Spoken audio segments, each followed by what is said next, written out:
सभी को प्रेम वंदन।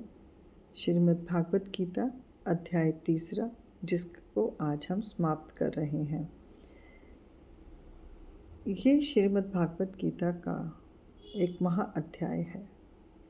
इस पूरे अध्याय में श्री कृष्ण ने हमें सिखाया कि कर्म से भागना नहीं है, कर्म को योग बना देना है, कर्तव्य को बोझ नहीं ईश्वर की पूजा मानकर करना है। और अब अंतिम श्लोकों में भगवान बताते हैं कि कर्म करने से पहले मनुष्य को किन चीज़ों पर विजय पानी होगी, वरना उसका कर्म भी उसे मुक्त नहीं कर पाएगा। इंद्रियाणि परे इंद्रियेभ्यम परा मनः, मनस्तुति परा बुद्धि बुद्धे आत्मा परानंतम।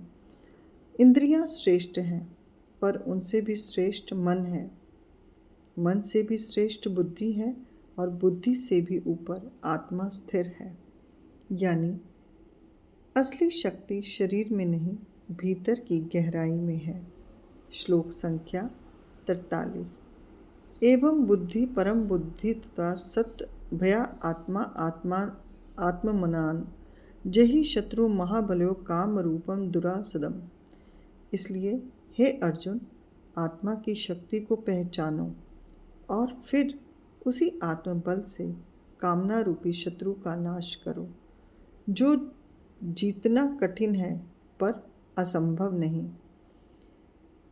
गीता के इस कर्मयोग अध्याय का निष्कर्ष यही है कि कर्म करो पर अहंकार नहीं, कार्य करो पर फल की चिंता नहीं, संघर्ष करो पर अपने भीतर के शत्रु को जीत कर। भगवान श्री कृष्ण कहते हैं, असली युद्ध कुरुक्षेत्र में नहीं, इंद्रियों, मन और वासनाओं के विरुद्ध भीतर से हमें लड़ना है।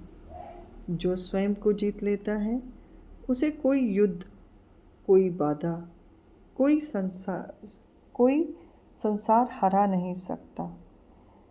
आज इसी संदेश के साथ कर्मयोग अध्याय पूर्ण हुआ, और आप सबके सहयोग के साथ भी।